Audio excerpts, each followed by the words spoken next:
Olá pessoal, sejam muito bem-vindos a mais um programa aqui da Aquavero. A ideia é como assim a gente fez semana retrasada, a gente falou aqui um pouquinho sobre mesa de renda variável, sobre ações, sobre setores da Bolsa, através do quadro Detalhes da Bolsa, com Thales Barros, a gente vai falar aqui sobre radar econômico, radar político, todos os assuntos que estiverem no radar. Então, esse é o Radar Aquavero. E a gente começa hoje, eu vou bater um papo aqui com o Antônio von Morse, e ninguém melhor do que ele mesmo para se apresentar, contar um pouquinho da sua história para a gente.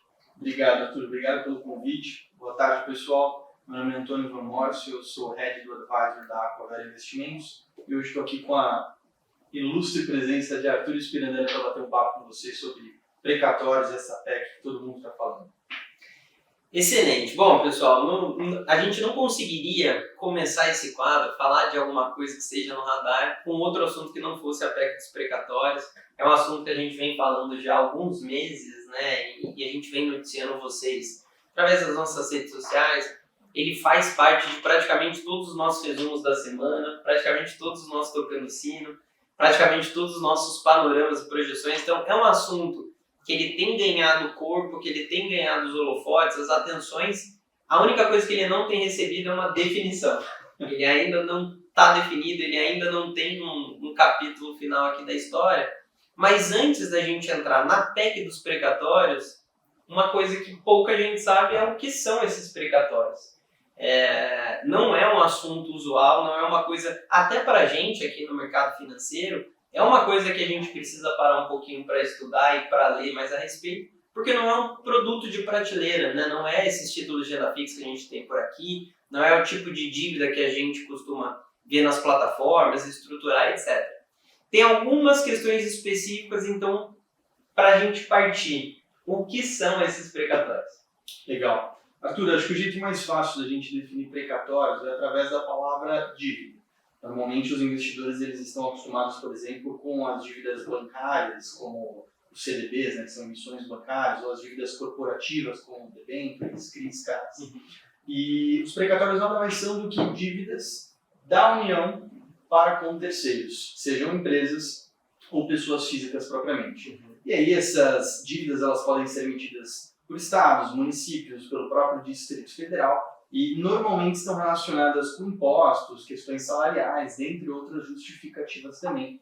Ponto importante é que essas dívidas chamadas de precatório, elas já foram, em um momento prévio, determinadas por sentença judicial definitiva. O que isso quer dizer na prática? Que a União, o governo, ele não tem mais como recorrer propriamente daquela dívida. Ou seja, o credor, ele sabe, ele tem o direito de receber aquele valor. Maravilha, já que deu para entender um pouquinho o que são esses precatórios, o que está por trás, acho que alguns investidores que estão entrando nesse assunto pela primeira vez estão assustados pensando assim, mas calma, então quer dizer que o setor público se endivida? E sim, o setor público tem dívidas a pagar, inclusive uma das dívidas do Brasil como um todo, você deve estar acostumado, você já deve até ter investido. O próprio Tesouro Direto, o próprio Tesouro Nacional emite títulos, obviamente, em um segmento bastante diferente dos precatórios, mas também em uma emissão de dívida para captar recursos para ele fazer esse pagamento e pagar de volta essa pessoa no futuro.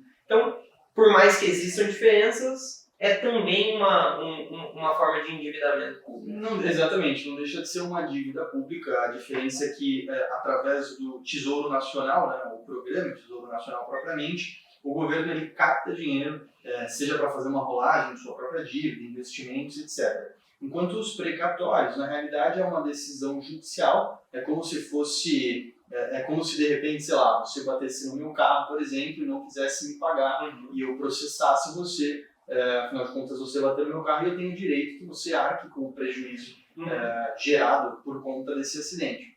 Funciona mais ou menos da mesma forma, ou seja, é uma decisão contra a União, onde a União precisa pagar o credor, a outra parte, né, a parte interessada nesse processo judicial, mediante uma situação prévia, como eu comentei, pode ser uma questão de imposto, uma questão salarial, enfim, tem algumas situações que podem originar precatórios propriamente.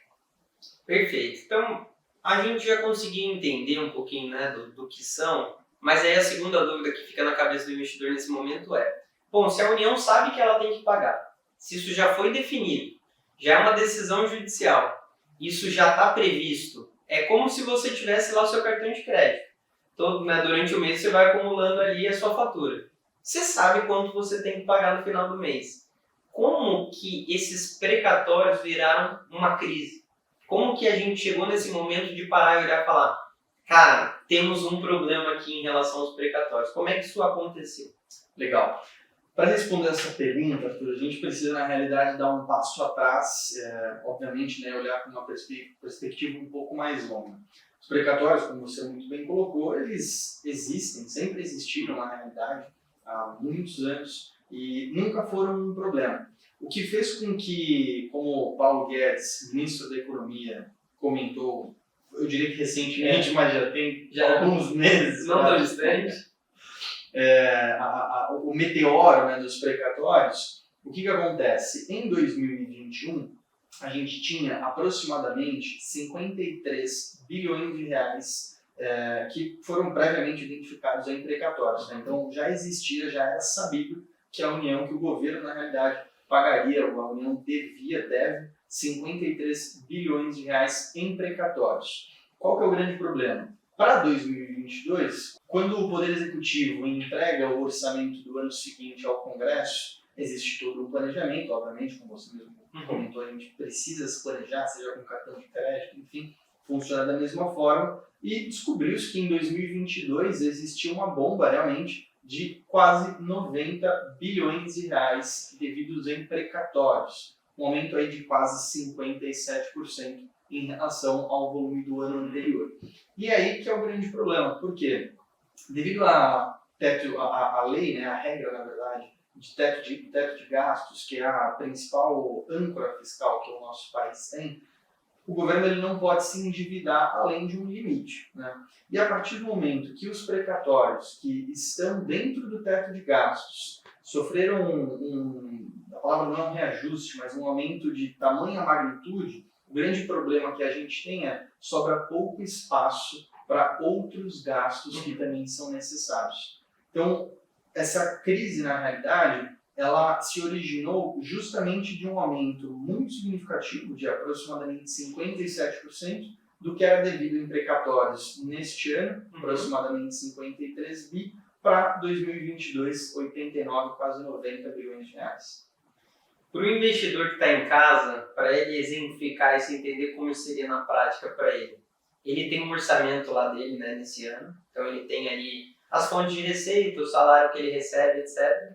Para o ano que vem, se o salário dele for corrigido pela inflação, ele vai ter um novo orçamento para gastar. Só que o gasto dele aumentou 57%. Então, o que ele gastava esse ano que vem ele tem que gastar 57% a mais. Não vai ter de onde ele tirar esse valor para pagar. A questão que fica, e aí é Brasil sendo Brasil, é como é que a gente só foi pensar nisso agora? Né? Como é que a gente só foi descobrir agora, no meio de 2021, que ano que vem a gente teria um problema tão grande? E aí, já que a gente não tem como, levando de novo para o lado do investidor, lá na realidade dele, ele vai ter metade dos gastos dele a mais, ele vai ter 50% a mais aqui para gastar, ele não tem receita entrando, além do salário dele, ele não tem mais nada, ele vai ter que recorrer de alguma forma para acessar esse dinheiro. No caso do governo, no caso do nosso país, o governo não pode se endividar. Ele não vai poder acessar ali um cheque especial, Perfeito. Ele não vai poder ter um cartão de crédito ali para ele estourar. Mas ele pode fazer uma proposta de emenda constitucional, que o próprio nome sugere que ele vai fazer uma emenda no que já está previsto na Constituição para ele resolver esse problema. Então, entrando um pouco no seu conhecimento mais técnico aqui de política, como é que funciona por que se monta uma PEC? Né? O que essa PEC propõe para resolver esse problema dos precatórios? Legal. A PEC dos precatórios, Arthur, na realidade, ela já virou uma novela. Né? A gente brinca que, de fato, parece que nunca vai acabar. Hoje em dia, alguns cientistas políticos, analistas propriamente, acreditam, inclusive, que pode ser que a PEC dos precatórios só tenha uma conclusão em 2022. Não se sabe, como você mesmo falou, Brasil sendo Brasil, pode ser que exista uma definição para esse assunto hoje, amanhã, talvez só ano que vem. Mas a PEC dos precatórios, ela, até por já se alongar há muito tempo, há muitas semanas, na verdade meses, ela já mudou algumas vezes de direção. Uhum. E surgiu inicialmente, a proposta inicial dessa PEC era primeiro lidar justamente com o pagamento desses precatórios, uma vez que o governo ele tem não apenas o interesse, como também o objetivo de instituir o Auxílio Brasil, que inclusive foi aprovado o texto base recentemente na Câmara, né? Segue agora para o Senado. Qual que é a questão? Para o governo conseguir disponibilizar recursos para o funding propriamente, né, para bancar esse novo programa de transferência de renda, por conta do orçamento anual, precisa haver um equilíbrio entre as contas. Uhum. E se esses quase 90 bi de reais em precatórios para 2022 fossem pagos à vista, não sobraria espaço para esse novo Bolsa Família turbinado, digamos assim. E a PEC de precatórios vem justamente para tentar resolver esse impasse, esse equilíbrio entre os precatórios, que são as dívidas que, como a gente viu, a União deve, então o credor ele já tem o direito de receber esse dinheiro, mas ao mesmo tempo um dever do Estado de auxiliar aqueles que têm maior necessidade, principalmente num momento tão conturbado economicamente, pós-pandemia, num cenário pós-Covid, se é que a gente já pode chamar esse momento de pós-Covid. Né? E quais são os dois principais pontos da PEC dos precatórios? O primeiro deles, e talvez o mais emblemático, é realizar um ajuste, uma mudança propriamente na regra da correção do teto de gastos. Hoje, o teto de gastos ele foi instaurado em 2016, né? E de lá até hoje ele é corrigido pela inflação acumulada de julho do ano anterior até junho do ano atual, né, do exercício. Então, para corrigir o teto de gastos para 2022, a gente utilizaria o IPCA, a inflação medida pelo IBGE, de junho do ano passado até julho do ano passado até junho desse ano. Qual que é o que a PEC propõe, né? Basicamente, utilizarmos a inflação de janeiro de 2021 até dezembro de 2021. Esse é o ponto número 1.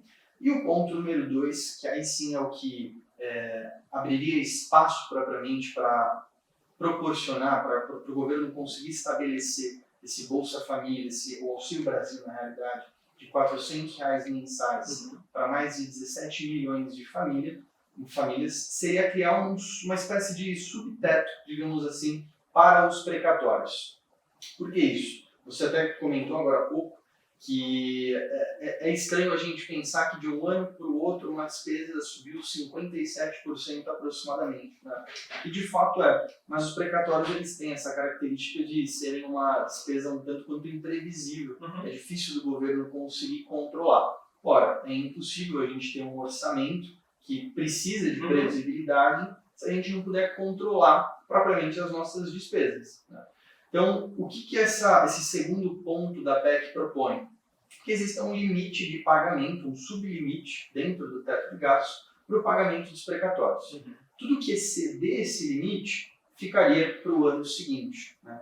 E aí já dá para entender aqui logo de cara um problema que começou a ser discutido no Congresso, propriamente, também entre nós brasileiros, que mas se eu rolo a minha dívida, se eu devo 100 e pago 50 hoje, e jogo os outros 50 para o ano que vem, e ano que vem eu tenho mais 100 para pagar, isso não vira uma bola de neve?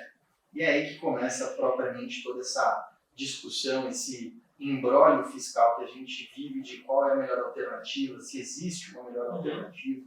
Mas, de forma geral, a PEC original, né, que foi aprovada, que foi a PEC que o governo propriamente entregou, e foi aprovada na Câmara dos Deputados, segue basicamente esses dois pontos. Primeiro, a correção do período que corrige o teto de gastos, e segundo, instaurar esse sublimite dentro do teto para o pagamento de precatórios. No final das contas, a gente está lidando com um problema de cobertor curto aqui. Né? A gente tem puxa de um lado, puxa de um lado, então... cobre o ombro, descobre o pé. Exatamente. Eu tenho que pagar esses precatórios. Só que eu tenho que respeitar um teto de gastos. E, por outro lado, eu quero auxiliar a população que está vivendo um momento muito duro, pós-pandemia. Então, muitas pessoas perderam emprego, perderam salário. Quero aumentar isso, fazer um Bolsa Família 2.0, turbinado ali com 400 reais. Como é que eu vou colocar tudo isso na mesma caixinha? Vou ter que ser criativo, vou ter que criar alguma forma de solucionar isso tudo. A forma que foi encontrada vamos trocar a forma que a gente corrige a inflação. A inflação de janeiro a dezembro, o teto de gastos. ela é maior do que a inflação que era de julho a junho, então eu tenho mais espaço, eu tenho mais gordura para queimar. E se eu colocar um espaço para precatórios aqui, sublocado aqui no teto de gastos, eu consigo deixar uma parte por fora e rolo isso para o futuro. Só que isso pode virar uma bola de neve. Então, no final das contas, a gente vive um problema realmente fiscal de cobertor curto, né? Temos muita coisa para gastar, temos muito pouco lugar para tirar, temos que cumprir uma regra que é importantíssima para a seriedade que o nosso país é visto lá para fora, que é a gente cumprir esse teto de gastos, esse limite de gastos aqui. Então, realmente fica num momento bastante duro da gente conseguir corrigir tudo isso, e até esse é o principal motivo dessa PEC está sendo, de fato, uma novela, né? Não é realmente um processo fácil de ser resolvido, dificilmente vai agradar todo mundo e dificilmente seja uma coisa totalmente benéfica para a nossa economia. Mas aí, essa PEC ela precisa seguir alguns ritos, né? Ela precisa seguir, tem uma esteira ali até ela ser, de fato, aprovada. A primeira é ela ser discutida na Câmara, ela já foi, e aí ela precisa ser votada na Câmara em 2 instâncias também, né?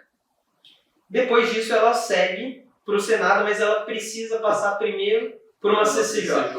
Como é que foi esse ambiente da CCJ? Quais foram os desafios ali? E qual é, nesse momento, a gente grava o podcast dia 1º de dezembro, qual que é o panorama, em que pé que ela está hoje, né? Em que momento que ela se encontra hoje? Legal. O Senado, ela votou ontem, ou antes de ontem, não me recordo agora com precisão, e o parecer foi favorável, foram 16 votos a favor e apenas 10 contra, só que era um ambiente de muita dúvida, era um ambiente de passa, não passa, claro que é normal, circulam informações lá de Brasília e esperava-se, ou melhor, acreditava-se que passaria, mas que talvez com uma folga menor, né? O que eu quero dizer com isso? Foi uma votação apertada. O governo não tinha certeza se passaria. Claro, sem entrar aqui em méritos políticos, enfim, opinião política, mas é do interesse do governo que esse novo programa, avance, na verdade, já avançou, né? Já foi aprovado na Câmara a medida provisória do Auxílio Brasil propriamente, só que a gente precisa que a PEC dos precatórios, ou melhor, o governo precisa que a PEC dos precatórios avance para conseguir subsidiar propriamente esse programa, esse novo programa. Então é do interesse do governo que propriamente essa proposta avance também no Senado.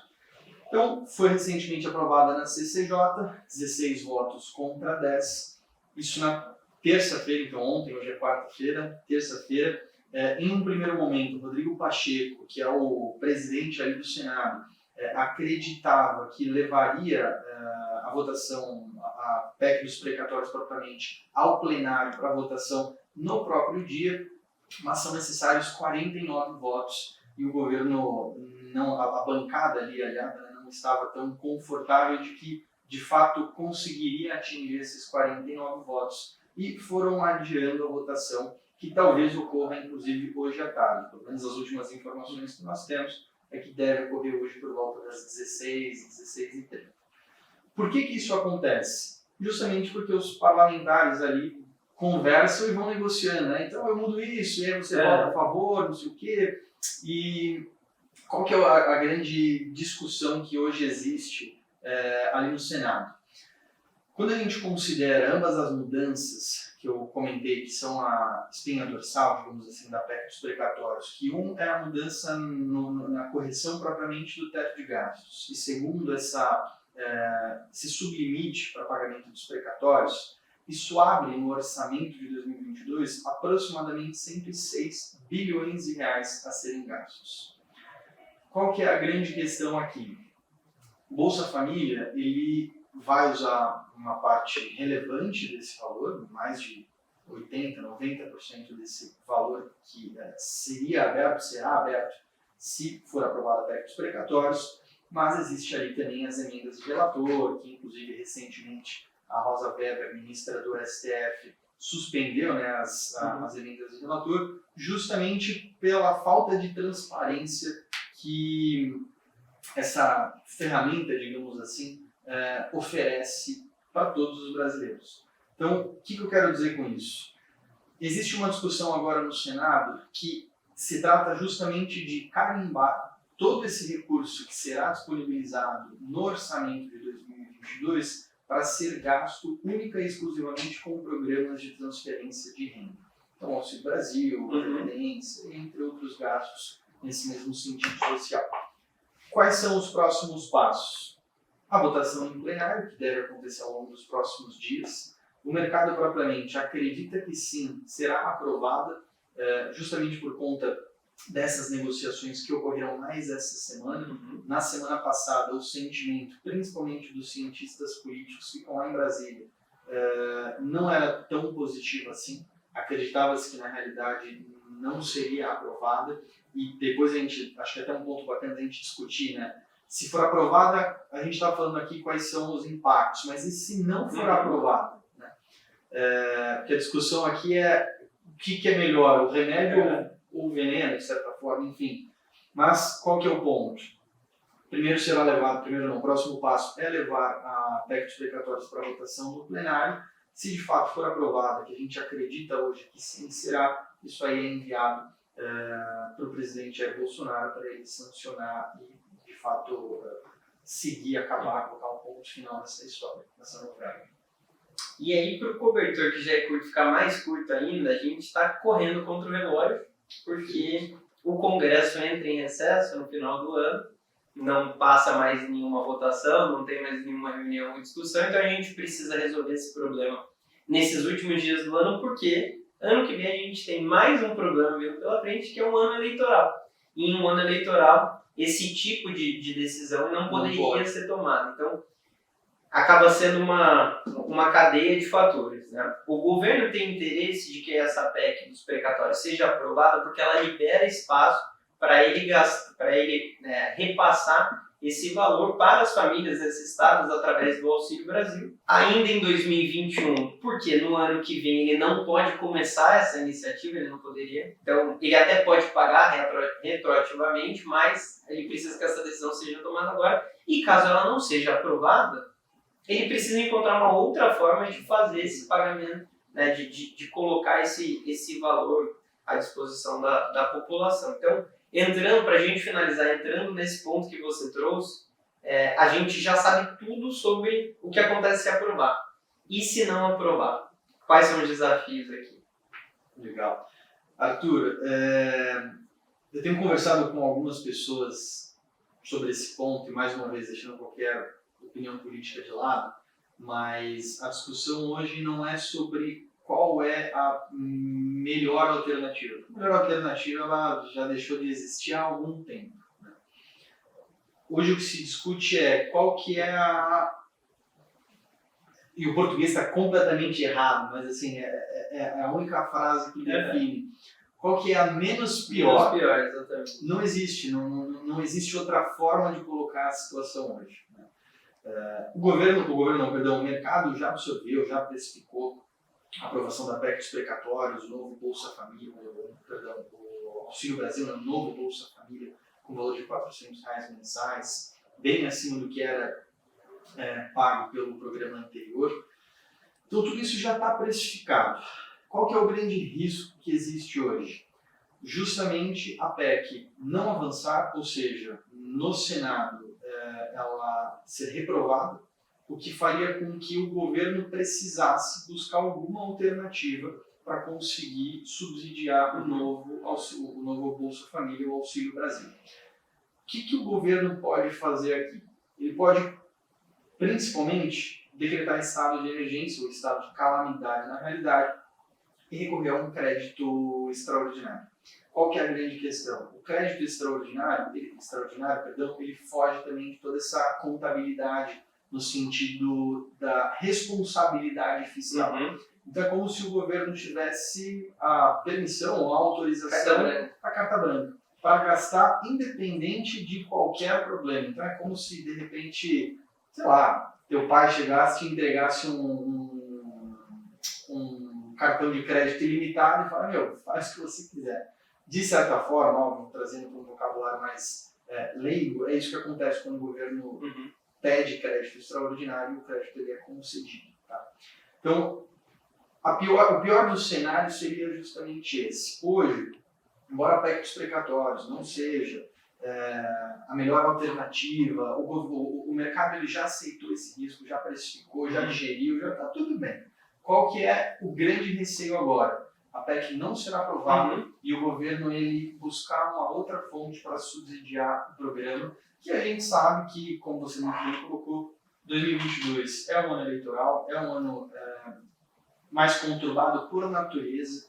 Não é à toa que existe toda essa discussão, essa pressa, essa urgência na realidade em termos de definir o novo programa de transferência de renda, porque a partir de janeiro não pode mais existir esse tipo de conversa propriamente dentro do governo, por razões óbvias de comprar voto, digamos assim. Então, o pior dos cenários seria justamente hoje a PEC não avançar e o governo buscar o crédito extraordinário para conseguir subsidiar o Auxílio Brasil. Excelente. Bom, esse é um assunto muito quente. Provavelmente no momento que você estiver ouvindo esse podcast ou assistindo esse episódio no nosso canal do YouTube, já teremos novidades nesse assunto, já teremos mais polêmicas, mais desdobramentos, mas é muito importante você entender, como a gente falou aqui, os prós e contras, o que isso impacta, o porquê que isso aconteceu e em que momento que a gente está. E para se atualizar em relação a tudo que está acontecendo no cenário doméstico, internacional, político, acompanhe os nossos Manhã no Mercado, Tocando o Sino, Resumo da Semana, Panorama e Projeções, todos esses materiais, eles servem para deixar o nosso investidor sempre atualizado do que está acontecendo e entendendo como que isso impacta os investimentos dele, que é mais importante para você aí que está coçando o bolso nesse momento, imaginando o que vem pela frente. Então eu queria te agradecer muito, Antônio, por esse bate-papo. Acho que deu para a gente elucidar muito essa questão que parece tão obscura e tão distante, que na verdade pode ser mais simples do que a gente imagina. Perfeito. Acho que a ideia aqui, pessoal, como o Arthur colocou, é justamente trazer de uma forma mais leve, um assunto que de leve não tem nada, mas de forma mais descontraída, mais tranquila. Só que a leitura dos informativos, dos materiais, na verdade, que o Arthur comentou, de fato trazem uma robustez, trazem muito mais informação, muito mais conteúdo propriamente, mas esse tipo de conversa, esse tipo de discussão traz um pouco mais de clareza, né? Entender o que é, quais são os prós e os contras, né? É ruim, é bom, faz sentido, não faz? Eu acho que esse tipo de discussão realmente só enriquece. E agradeço o convite e estou sempre à disposição também. Muito obrigado. E você que está em casa, se você estiver ouvindo esse podcast na sua plataforma de podcast favorita, não se esqueça de se inscrever no nosso canal de podcast para ficar sabendo dos nossos próximos episódios. Todos os dias a gente faz ali um panorama diário, a gente faz resumo da semana, a gente te mantém bastante municiado. Se você estiver no nosso canal do YouTube, também não se esqueça de se inscrever. A gente tem várias séries legais aqui no YouTube acontecendo. A gente conta um pouquinho da nossa empresa, a gente mostra quem somos, né? Quem é a Aquavero que te atende ou que pode te atender. A gente se encontra em breve em mais um podcast para a gente falar qual é o novo assunto do momento, o que está no radar do mercado. Até mais. Obrigado. Tchau, tchau. Valeu.